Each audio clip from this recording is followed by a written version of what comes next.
Hey everyone, it's George from Blockchain DXB, and today's the 20th of October 2022, and the global cryptocurrency market is not looking good at all. And I'm looking at the price via coin market cap. The global crypto market says $920 billion, whereas on CoinGecko, it says $955 billion. So the big question that I'd like to ask in today's episode is, over the weekend, is there a possibility of the global cryptocurrency market to go below the $900 billion mark?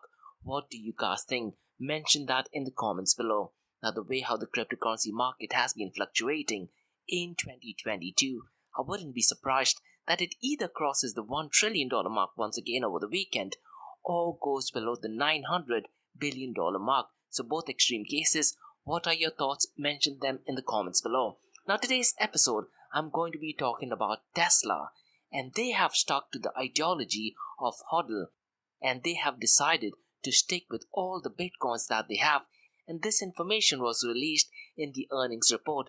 And currently Tesla has over $218 million worth of Bitcoin. So this begs this question: when you talk about Bitcoin, is Bitcoin only meant for multi-billionaires? And in today's episode, I'm also going to be talking about Michael Saylor, who lately has been sounding similar to Satish Kumbhani from Bitconnect. Now, in case you guys don't know who Satish Kumbhani is, go to YouTube and type in Satish Kumbhani Bitconnect. You would know what I'm talking about. Now, what I really don't like about Michael Saylor is that he has a video regarding Bitcoin Mining Council, and he actually talks about how modern corporations and governments are taking advantage of money, but he fails to realize that he and MicroStrategy are part of the modern corporation. So I'll be exploring that in today's episode. And regarding Bitcoin, I have a massive news, and that is to do with Guinness Book of World Records. But the entry that Bitcoin has made has some errors as well. So we'll be exploring that in today's episode. Regarding Coinbase, there's some really interesting analysis. So essentially, a crypto analysis firm has identified that someone has transferred 48,000 Bitcoins, and some of these Bitcoins are dating back to 2011, often called as sleeping Bitcoin. Now guys, regarding UAE, I have two news, and both the news have to do with NFTs.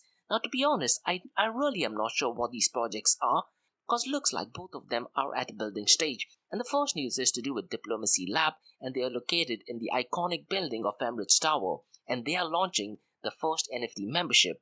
And the second news is about Voice Life, and they have got approval from Dubai and will launch an FNFT platform. And interestingly, they have got an approval license from IFZA, that is International Free Zone Authority. So loads to uncover in today's episode.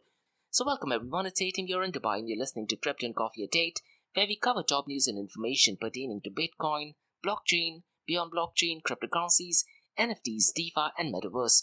And how the series of episodes on the Crypto and Coffee at 8 works is, we usually cover some top news and information pertaining to the price of cryptocurrencies, some major breaking news, occasionally short and sweet news as well, news that has an impact in the cryptocurrency world.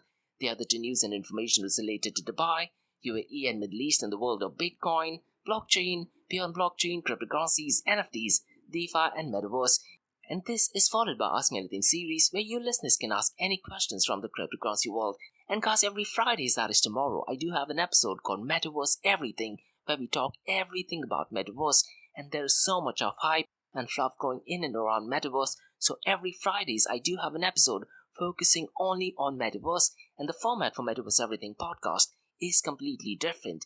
And I tend to publish a daily report via my LinkedIn profile, so please follow me via LinkedIn. My LinkedIn profile is in the show notes below. Now before we kickstart today's episode, I have an important message, so check this out. Firstly guys, Startup OI is global one tech platform for tech. It offers global high-paying tech jobs with flexibility in working time and location, global free tech events, and tech networks to connect with global like-minded engineers. A brilliant platform to listen to the tech experts in Metaverse and to grab their insights. Now listen, all you have to do is download the app Startup OI. If you're using an Android version, go to Google Store and App Store for iOS devices. Alternatively, you can also click on the show notes below to download Startup OI.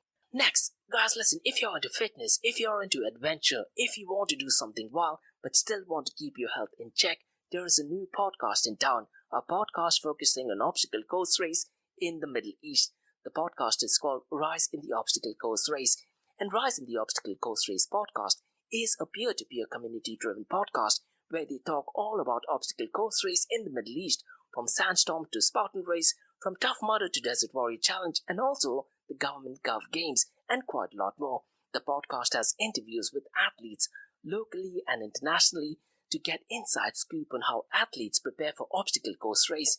In the podcast, they also talk about interesting stories on why they are motivated to do obstacle course race.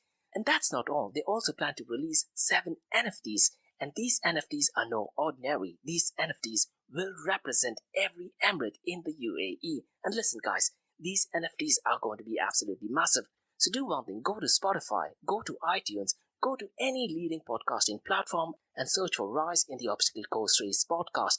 Next, Vertex Events have organized the first ever blockchain summit in the history of the World Expo on 10th to 11th of October 2021 at Dubai Expo 2022. Now they are planning to organize a 2 days blockchain summit in 2022 on the 14th and 15th of October at Grand Hyatt Dubai UAE. And Blockchain Dubai Summit is one of the most innovative and interactive summits in the Middle East.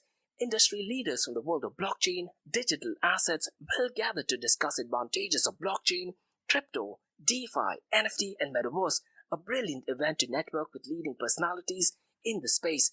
There are a couple of packages and opportunities for sponsorship, so click on the link below to know everything about Vertex Events, and the website is vertexgroups.ae, or also drop me an email to info@blockchaindxb.com. And finally guys, not your keys, not your crypto. If you have dabbled with cryptocurrencies and now are seriously getting to protect your cryptocurrencies, there is no better way to protect it by using a hardware wallet. And this is where Ledger Wallet kicks in. And Ledger Wallets are hardware cryptocurrency wallets made by Ledger, a company headquartered in Paris, France. And Ledger's hardware wallets are multi-currency wallets that are used to store private keys for cryptocurrencies offline. And Ledger offers 2 hardware wallets, the Ledger Nano and Ledger Nano X wallets. They are world-class experts with extensive crypto security backgrounds. They continuously look for vulnerabilities in Ledger products in a constant effort to improve the level of security. Now, in today's world, securing these digital assets is a critical challenge, and this is where Ledger kicks in. So click the link below to buy your hardware wallet and support this podcast. It is a brilliant way to support this podcast. So what are you waiting for? The link is in the show notes below. Now, since we've taken care of that, let's look at the global crypto market. The global crypto market is down to $920.56 billion via CoinMarketCap, and via CoinGecko, it is surprisingly at $950 billion.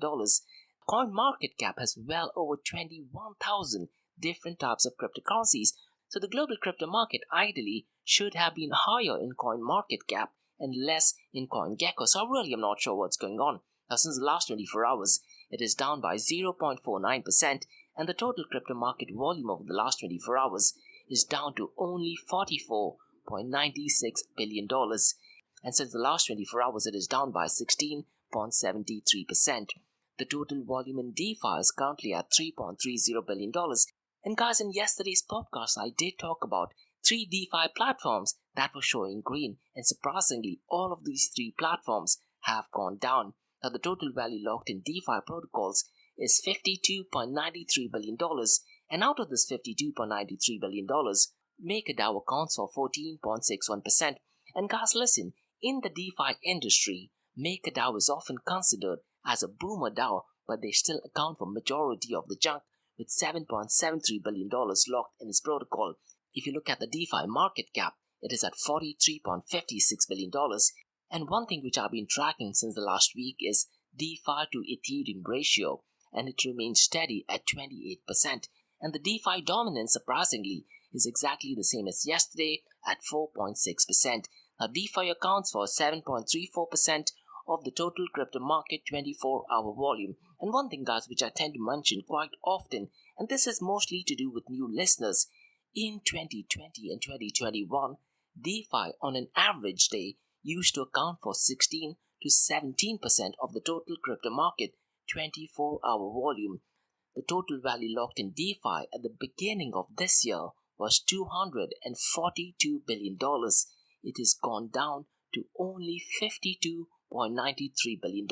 So is DeFi dead? That is a massive question. Now let's look at the volume of stablecoins. And as of 20th of October, the volume of stablecoins is down to $41.64 billion, and Tether USDT accounts for $32.77 billion, and Circle's USDC is down to $2.67 billion, whereas Binance USD's volume is more than double of Circle USDC, and it is currently at $5.63 billion, and stablecoin accounts for 92.60% of the total crypto market 24-hour volume. This clearly indicates, guys, that we are in an extremely bearish market. Now, the volume of stablecoins on its worst day used to be well over the $100 billion mark. And one example which I often say in my podcast, and this is once again catered to new listeners of this podcast, is when El Salvador made Bitcoin its legal tender, the entire cryptocurrency industry crashed. Bitcoin price fell down by over $8,000 within the 24 hours. And on that day, the volume of all stablecoins was well over the $180 billion mark, and the volume of Tether USDT alone was $162 billion just during that 24 hours. Fast forward to 20th of October, the volume of all stablecoins is only $41.64 billion. And if you look at Tether USDT's volume, it is only $32.77 billion. So really scary matrix. Now let's look at the market share, 24-hour trading volume and dominance between Bitcoin and Ethereum. Ethereum's market share is at $157.8 billion. It just might cross the $158 billion mark in the next few hours. And Bitcoin's market share is $366 billion. And the 24-hour trading volume is $23.26 billion for Bitcoin. And Ethereum's 24-hour trading volume has gone down, and it is only at $8.65 billion. If you look at the dominance of Bitcoin and Ethereum, surprisingly, it has been consistent for the past 3 days. So I really am not sure if the numbers are getting updated or not. Bitcoin's dominance is 39.90%, and Ethereum's dominance is at 17.20%. Now let's quickly look at the top 5 smart contracting platforms. Ethereum's market share is $158 billion, whereas Binance BNB has gone down to $43.79 billion, and Cardano's market share is $12.11 billion, and centralized blockchain protocol, that is Solana, is at $10.46 billion, and Polkadot is at $7.09 billion. Now guys, let's look at the king of all kings, that is Bitcoin. And as a matter of fact, in today's episode, I'm only going to be talking about Bitcoin. And if you're a Bitcoin maximalist, I'm going to be talking about the positive things as well as the negative things about Bitcoin as well. Because the big question is Bitcoin being used as the way it is intended? I definitely don't think so. Now looking at the price of Bitcoin since the last 24 hours, it is down by 0.40% and it is currently at $19,129. And since the last 7 days, it is up by 0.35%. If you look at Ethereum, the first world computer, it is at $1,291, and since the last 24 hours, it is down by 0.38%, and since the last 7 days, it is up by 0.56%. Binance Coin is surprisingly steady for almost 6 months now. It is $271, and since the last 24 hours, it is marginally up by 0.29%, and since the last 7 days, it is up by 2.07%. Now guys, the massive news that is going on in the tech sector, in the motor industry, and in the Bitcoin world is Tesla.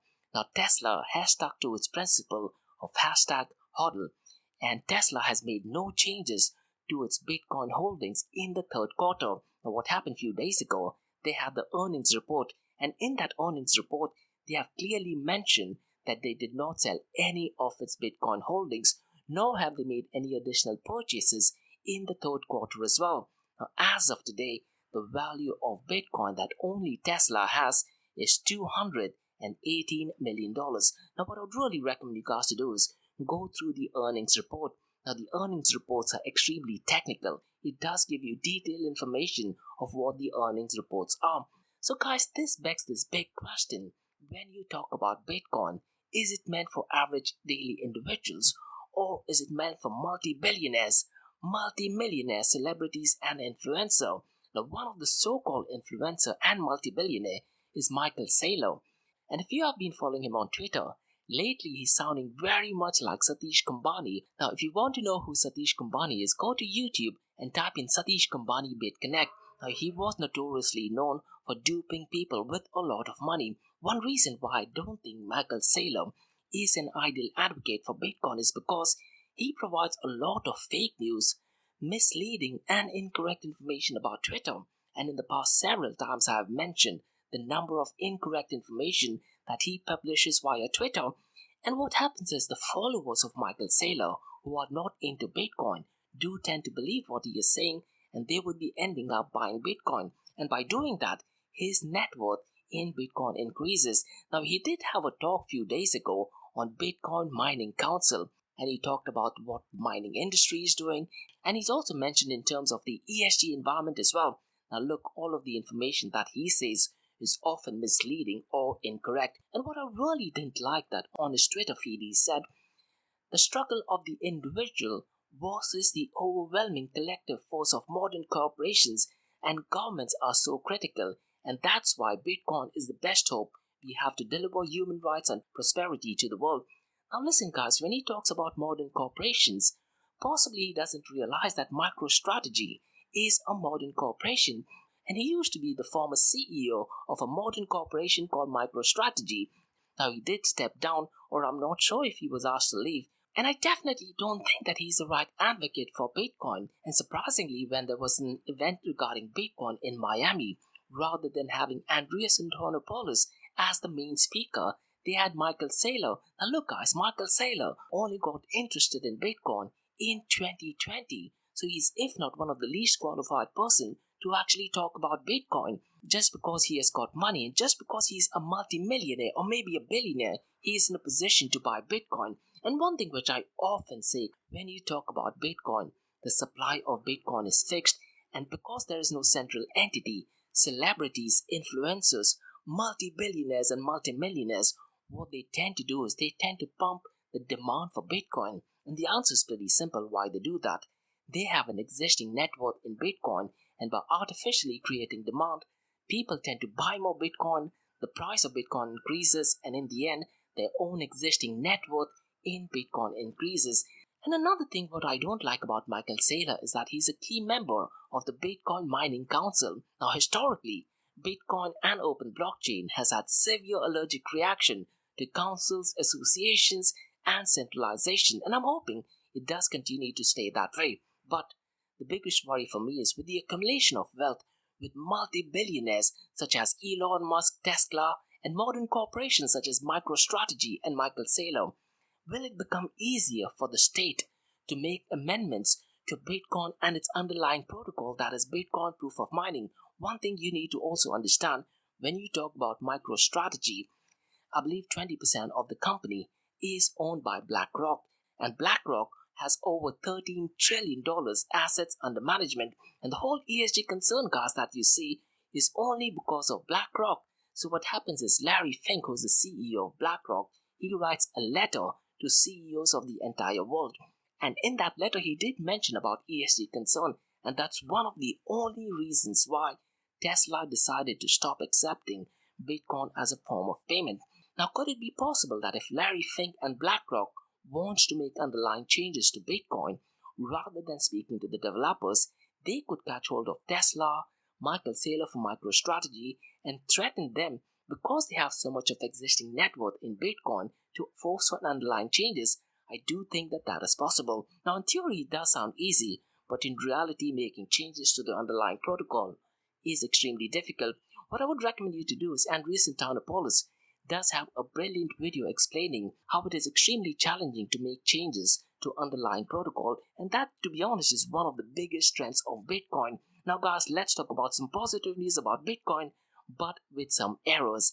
Now the news is that Bitcoin has been added to the Guinness Book of World Records as the first decentralized cryptocurrencies, but the article has few errors as well. So the news is that the 2023 edition of the Guinness Book World Records was launched last month with the inclusion of Bitcoin, NFTs, and quite a lot more. And the 2023 edition brought in a new category tagged Cryptomania. Now, this unique aspect added information about Bitcoin and several blockchain events as well. If you want to find out what the error is, Bitcoin.com in the article has published some really crucial errors. So rather than me reading it out, because if I say it, it will not make some sense. But if you actually read through it, you will get a thorough understanding of what the error is all about. So go to Bitcoin.com and read through the article that points out some crucial errors in the Guinness Book of World Record. If you want to find out the link, on my LinkedIn profile, look for the article on the 20th of October. You will get the direct source for Bitcoin.com's article. And guys, one error which I think that they mentioned in the Guinness Book of World Record, they have often talked about Bitcoin as a decentralized system. Guys, listen, go to Google right now and type in distributed versus decentralized. Bitcoin is a distributed system. And the question that I would like to ask you guys is, in the Bitcoin white paper, how many times is the word distributed mentioned in the white paper? Think over it and mention them in the comments below. But before that, go to Google, type in distributed versus decentralized. There is a massive difference between distributed technology and decentralized technology. Even the consensus layer that we often refer to is distributed, not decentralized. Now let's talk about some news from Coinbase. So there is an analysis firm called as CryptoQuant, and they have identified an outflow of 48,000 bitcoins, which is roughly around $940 million, coming from the trading platform Coinbase Pro. And based on the research, a large portion of the funds were old coins going back to 2011. Now guys, this is the power of open source technology. Now if you do want to find out how we can find out the age of the coin, there is a thing called UTXO, that is unspent transaction output. And what I tend to do is in my Bitcoin Beginner's Guide series, I do try to explain what UTXO is and how you can check the age of the transaction at a very basic and beginner level, but really crucial stuff. This shows the power what open blockchain has. And last week I did talk about a protocol where you could not actually check the transaction details. You needed a username and a password. This is the differentiation between understanding the basics of Bitcoin and open blockchain. Now guys, let's talk about two news regarding UAE. But before we move on to two crypto and blockchain news regarding UAE, I have two news regarding obstacle course race in UAE. The first news is about Spartan Race, and they have a massive event in December, the World Championship. And this is the second time they have the World Championship event in Abu Dhabi. And guys, I have a standalone episode with Spartan Race founder Joe Cena talking about Spartan Race NFT. And Sean, who's the Chief Technology Officer, was also in the podcast. And Calvin, who's one of the OGs in the NFT space, was at the podcast as well. So we discussed from a business point of view, why did Spartan Race decide to go and launch its NFT, what were the challenges, and quite a lot more. So please check out those episodes. It is a standalone episode talking more about NFTs and not so much regarding obstacle course race. And the second message is also about obstacle course race and my favorite one, that is Tough Mudder. And listen guys, I'm on a mission to do my 100th Tough Mudder, so check both the messages now. The first message is from Spartan. Now Spartan is a global fitness brand with 10 million strong community. They create transformational events, experiences, products and content to help people, companies and team tear down boundaries and expand what they believe to be possible. From day one, nearly 2 decades ago, they've been champions of human transformation, and they live to help people get outside, eat healthy, and develop habits that lead to a life of constant progress. With families of brands, they push people from every corner of the globe outside the comfort zone and immerse them in a world of tough fitness and elite sports. Now they do this because you can face and overcome adversity head on and your potential is limitless. Now this year in December, in Abu Dhabi, the land of Gazelle, thousands of athletes and spectators will gather at the metropolis in the desert to compete for Spartan immortality. This is a unique opportunity to watch the world's best obstacle course race athletes compete for world championship and have your group conquer the course themselves. The massive event takes place from the 2nd till the 4th of December this year. Now for Spartan World Championship, the ticket details and registration to the programs are mentioned in the links below. Now if you are into running, if you are into adventure, and if you are in UAE, you definitely need to check this out. And the second news, guys, is about Tough Mudder. Now listen guys, there are 3 things that I'm extremely passionate about. All 3 of them have some kind of similarity. That is heavy metal, Bitcoin and obstacle course race. Now we've looked at the premier obstacle course race event, that is Spartan Race, which is taking place between the 2nd and 4th of December. But the next one that I'd like to discuss is Tough Mudder. Now Tough Mudder is unique, and I did my very first obstacle course race, that was Tough Mudder. And Tough Mudder obstacles are more fun, more adventurous, and it involves a lot of teamwork. Now the team is putting up an exclusive event in partnership with Abu Dhabi Sports Council, and this event takes place at a unique location at the border of Dubai and Abu Dhabi called as Gantoot. The event takes place on the 23rd of this month, which is less than 2 weeks from now. It's going to be great. It's only 5 kilometers of running with 13 obstacles, and some of the obstacles are really unique and fun. So go to YouTube and just type in Block Ness Monster or type in electroshock therapy or pyramid 2.0. You would understand what I'm talking about. So listen guys, do one thing. Click on the link below. Sign up for your very first Tough Mudder event, and you can also use my promo code, which is George25, for a 25% discount. Now if you are into running, if you are into adventure, if you are into obstacle course race, you definitely need to sign up for this event. So go to the website toughmudderarabia.com, and you can also follow them on Instagram. The Instagram handle is toughmudderarabia. Now guys, since we've taken care of that, let's talk about some news regarding UAE. And both the news cards that I have is to do with NFTs. And the first one is Diplomacy Lab launches the first NFT membership. Now before we get into the news, let me try to give you some information about Diplomacy Lab. And the information I got was from Emirates News Agency, and the website is wam.ae, but the news guys goes back to 10th of March. So what I'll try to do is I'll try to explain what the Diplomacy Lab is, and then I'll try to touch base on what the news is. So the news on the 10th of March was that UAE launched the first Diplomacy Lab, a unique community-powered space for open dialogue and innovations in diplomacy. And the Diplomacy Lab is a new project that creates a shared space where different entities can come together and explore innovative ideas and solutions for diplomacy in the 21st century. And the Diplomacy Lab will be based at the iconic Emirates Tower of Dubai, a unique innovation ecosystem of business incubators and government accelerators. The initiative will develop an environment that will look for synergies with the private and public sector in a quest to prepare the country's diplomats for future challenges. The lab will be a community-driven space focused on innovation, culture, and youth.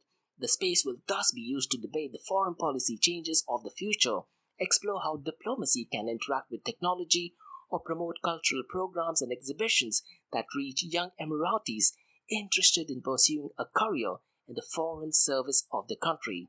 Now this is what Diplomacy Lab is. Now it makes sense on why they are trying to launch its first NFT membership. I just thought, I'll try to explain what the Diplomacy Lab is. Now the Diplomacy Lab is in fact situated in Area 2071 of the Emirates Tower, and a few weeks ago there was a Metaverse Assembly event, and part of the event was in Emirates Tower at Area 2071. So the platform of Diplomacy Lab plans to bring together a community to explore innovative ideas, solutions about the future of diplomacy. And it is an initiative launched by Fatima bin Mohammed bin Zayed Initiative, also called as FBMI, in collaboration with Anwar Gargash Diplomatic Academy. Now they will be launching its first ever NFT membership, and this membership will form an integral part of the Diplomacy Lab, and it aims to attract high achievers and individuals interested in becoming a core part of the community. So the Diplomacy Lab will be launching a collection of NFTs related to the soft power objective of the lab. The Diplomacy Lab defines its core values in programming that addresses the key soft power objectives in the diplomatic community today. It includes themes related to culture, space, innovation, tolerance, youth, women empowerment, technology, climate action, and heritage, and many others. Programming is delivered through engagement with local, regional, and international thought leaders and entities addressing the key challenges facing us today. But unfortunately, guys, I could not find the website for Diplomacy Lab. Now, they do have an Instagram handle, and the Instagram handle is the Diplomacy Lab, and I believe they have well over 1,000 followers. Now, let me try to give you more information of what the NFT project is. The lab believes that the philosophy behind reaching this potential lies in the power of community, visionaries, ambitious scholars, career diplomats, and others with an interest in learning and engaging with a diverse pool of individuals will benefit immensely from the opportunities made available through the lab's work. This is where NFT kicks in. So, as part of its membership program, the Diplomacy Lab will be launching its NFT exclusive membership offerings, and this will include memorable diplomatic items converted or tokenized into NFTs that will be placed on the market for interested individuals to purchase, and the purchase of the NFT will include certain benefits such as access to Diplomacy Lab events, programs, and exclusive networks, as well as NFT members only private dinners with high level stakeholders. So there is definitely some strong utility attached to these NFTs. So, brilliant use case. Now, I'm not sure at this point of time it is just at an idea stage, because I did try to do some research, but I could not find out if it is built on Ethereum blockchain or if it is built on another blockchain protocol. Now, the next news, guys, is also to do with NFTs, and this is to do with Voice Life. So the news is Noise Life gets NFT provider license in Dubai and will launch NFT platform. So let's have a look at what that news is all about. And this news, guys, goes back to 12th of October, and it is published via Cointelegraph.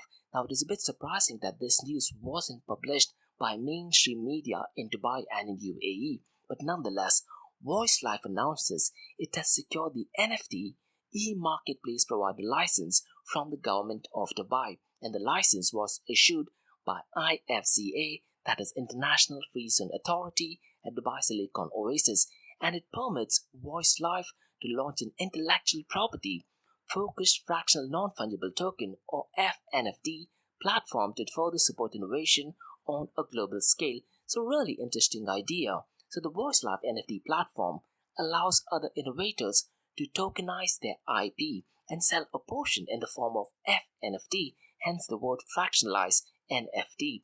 By representing IPs in this way, companies will be able to license, sell, and commercialize and IPs, and the tokenization of IPs will provide innovators with a modern, secure, and effective way to raise revenues by selecting a product called FNFT. And this way, institutional buyers, venture capitalists, and accredited investors can enjoy more flexible diversification and portfolio management in today's ever-changing world. Now, at this point of time, I'm not sure if this does fall into securities, because when you fractionalize an NFT and break it down, there is a very high possibility that legally it turns into a security. So at this point of time, I really am unclear. But the Voice Life FNFT platform provides investors the opportunity to find early development stage projects with great potential, which could lead to maximized returns on this investment. So guys, from a legal point of view, I really am not sure if this does fall into securities. Now, if you're a lawyer, do mention your thoughts in the comments below. And as per the Cointelegraph article, it says that in 2021, they tokenized their IPs and have proven the platform's use case by minting 5,000 VLF NFTs on Binance Smart Chain. And the sale of 1,000 VLF NFTs to date has generated revenue for technology advancements and company growth. With their experience in developing IPs and utilizing blockchain technology, they will further expand the technology and FNFT platform development by continuing to work closely with Verge, XVG, and Binance, that is the world's largest cryptocurrency exchange. Now, if you do want to find out more information, the website is voicelife.io. Now, surprisingly, when I looked at the website, it does not give more information so far as the NFT part is concerned. So let me try to give you information of what Voice Life is. Voice Life is an innovative technology company with the aim to provide the world with clean and continuous energy for all electronic devices without the need for traditional charging ever again. Their patented solution will further accelerate the development of the Internet of Things devices and change the way people interact with their smartphones and other electronic devices. So it's really interesting and at the same time confusing what Voice Life is trying to do with the NFT platform, because if you go to the website, it looks like it's more to do with charging, more to do with Internet of Things, more to do with smartphones and electronic devices, but nonetheless, still an interesting news. So that's all for today, guys, on the Crypto and Coffee update from Blockchain DXB. In case if you have any feedback or suggestions, please drop me an email to info@blockchaindxb.com and check out my website, that is www.blockchaindxb.com. And guys, also check out my website, that is area2071.com, that has everything regarding Metaverse. And in tomorrow's podcast, we're going to be discussing everything about Metaverse. And if you like listening to this podcast, please click on the follow button, give it a 5-star rating, and share the word across. Now, for the next few minutes is going to be an Ask Me Anything series, where you listeners can ask any questions regarding Bitcoin, blockchain, pure blockchain, cryptocurrencies, NFTs, DeFi, and Metaverse. So let's kick start with the Ask Me Anything series.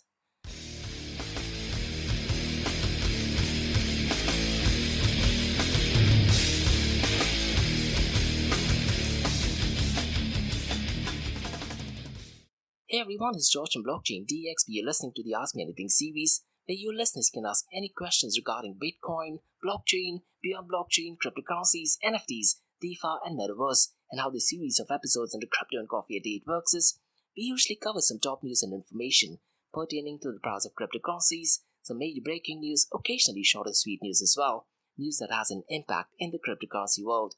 The other two news and information is related to Dubai, UAE, and Middle East in the world of Bitcoin, blockchain, beyond blockchain, cryptocurrencies, NFTs, DeFi, and Metaverse. And what you're listening to right now is the Ask Me Anything series, where you listeners can ask any questions from the cryptocurrency world. Now, I have a question by Sam who asks, why is there so much of hype about Metaverse? The answer to that, Sam, is very simple. It's only because of Facebook and Meta. That's it, your answer is done. The fact is, Sam, when you talk about Metaverse, it is a really old concept. And I think pretty much everyone by now knows that the word Metaverse was derived over 30 years ago by an iconic novel called Snow Crash by Neil Stephenson. Now, gradually over a period of time, people have been dabbling a little bit with virtual reality headset, augmented reality headsets, and quite a lot more. But ever since Facebook changed its name from Facebook to Meta, that's where there's so much of hype created. And what was really interesting is I did listen to a podcast a few months ago, maybe 6 months ago, and they were talking about ETFs or exchange traded funds in US and how some of the protocols, just by having the word metaverse attached to it, gives a very high chance for the ETFs to be approved. And that is a completely different topic, and that's the amount of hype that we're talking about metaverse. Now, as we know that till date in US, not a single Bitcoin ETF has been approved. And in that podcast, they were discussing what if they were to take a cryptocurrency related project and just use the word metaverse. And just by doing that, there is a very high probability for the ETF to get approved. Now, it does not make sense for an average individual, but when you talk about it from a legal point of view, I think there is a completely different level of understanding. But other than that, Sam, if you look at the hype in the cryptocurrency space, I do think that there is always this trend. But when I got involved into cryptocurrencies, when we used to talk about Bitcoin, the biggest talk was about exchanges, and I used to attend quite a lot of events. And in that events, we used to only talk about the cryptocurrency exchange, how it's going to work, is it going to work peer-to-peer, and quite a lot more. That trend has gradually changed, and towards 2014 to 15, that's when blockchain protocols started to build up. Things like Colorcoin, Ethereum, and quite a lot of other protocols. Then there was this massive ICO craze. So 2016 to 2017 was all about initial coin offerings. Before the ICO craze, there was also a very brief hype on privacy coins. So things like Monero, Dash, and Zcash were the talk of all meetup events. Now, after the ICO craze, Sam, then there was the whole DeFi hype. And one thing, Sam, which I often talk about in my podcast, in 2019 and 2020, pretty much every news that I used to see had to do with DeFi. And fast forward to 20th of October, the total volume locked in DeFi is less than 1/4 of what it used to be at its all-time high. But then the massive news so far as NFT is concerned, which is linked to Metaverse, is when Meta Cohen bought the iconic NFT art for $69 million. That's where everyone started to talk about NFTs. My LinkedIn profile, I used to get so many projects about NFTs.